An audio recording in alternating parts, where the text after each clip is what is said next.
وزیر آباد میں ایک اہل حدیث عالم تھے اہل حدیث.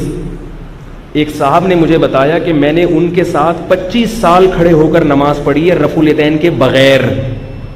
انہوں نے پوری زندگی میں ایک بار بھی مجھے نہیں ٹوکا. کہہ رہے ایک دن کسی نے ان کو کہا کہ حضرت یہ آپ کے ساتھ کھڑے ہو کر نماز پڑھتا ہے, اتنا اس کو عقیدت بھی ہے آپ سے اور رفع الیدین نہیں کرتا, تو آپ اس کو ٹوکتے کیوں نہیں ہو؟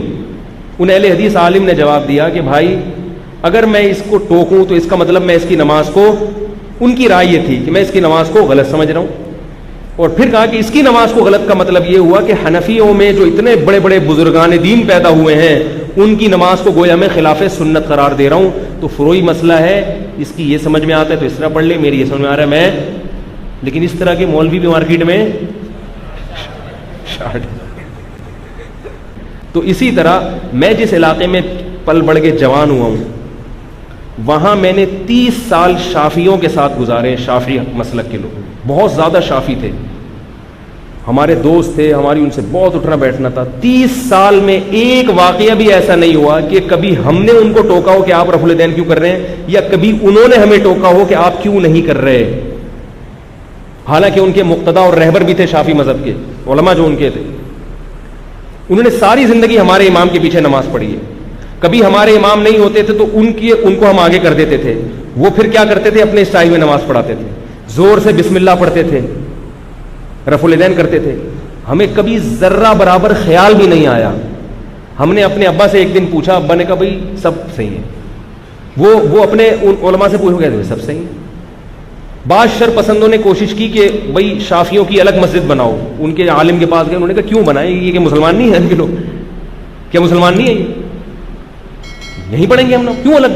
اب آپ دیکھو مسجدوں کے نام, یہ مسجد اہل حدیث, یہ مسجد دیوبندی حنفی, یہ مسجد بریلوی حنفی, قادری چشتی, پوری گردانیں مسجدوں کی. میری مسجد کے باہر کچھ لکھا ہوا ہے, کوئی فرقہ وارانہ نام ہے, الفلاحیہ مسجد. میں نے اپنے نام کے ساتھ بھی دیوبندی کا لفظ ہٹایا ہے, نام کے ساتھ بھی ہٹایا ہے. میرے نام کے ساتھ ڈی بھی لکھا ہوا تھا, دامت برکاتہم, اس کا مطلب دیوبندی. میں نے کہا ہٹا بھائی اس کو, یہاں سے کوئی دم لگانے کی ضرورت نہیں ہے, کسی بھی چیز کی دم لگانے کی ضرورت نہیں ہے.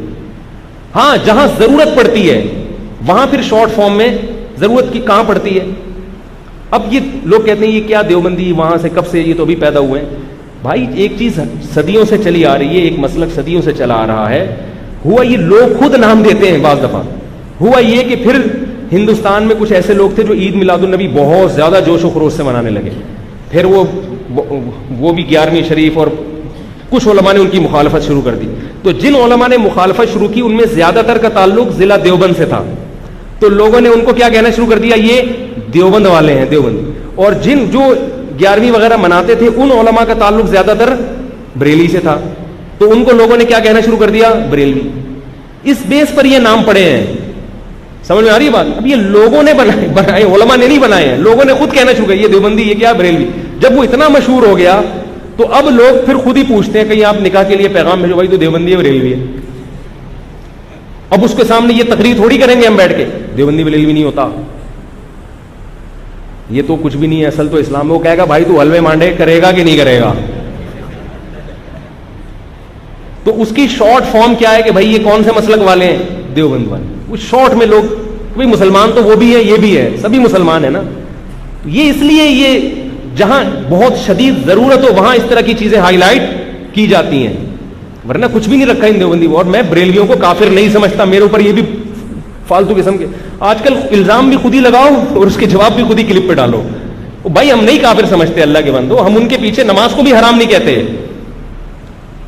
ہاں ہم یہ کہتے ہیں کہ جس شخص کا یہ عقیدہ ہو کہ نبی صلی اللہ علیہ وسلم آپ جہاں ہو آپ کی وہاں مدد کر سکتے ہیں, اور آپ جہاں سے بھی ان کو پکارو گے وہ آپ کی پکار کا جواب سنیں گے, اس نیت سے جو یا رسول اللہ مدد کہتا ہے اور اس میں کوئی تعویل نہیں کرتا, وہ یقیناً مشرک ہے. لیکن سارے بریلوی ایسا یہ عقیدہ نہیں رکھتے, لیکن جو عقیدہ یہ رکھتا ہے اس کو بھی مشرک نہیں کہو گے تو پھر کیا ہے.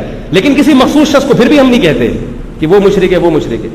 ایک عمومی اصول بیان کرتے ہیں, کیونکہ کسی متعین کو اس لیے نہیں کہ ہو سکتا ہے بھائی وہ تعویل کرتا ہوں, میں نے تھوڑی اس سے تحقیق کی ہے جا کے. اگر پھر بھی وہ تعویل نہیں کرے گا تو پھر تو ہوگا, تو پھر اس کے پیچھے نماز بھی جائز نہیں ہوگی. تو اس کو فرقہ وارانہ سے تعبیر کرنا درست نہیں ہے, یہ تو ایک شرعی مسئلہ ہے.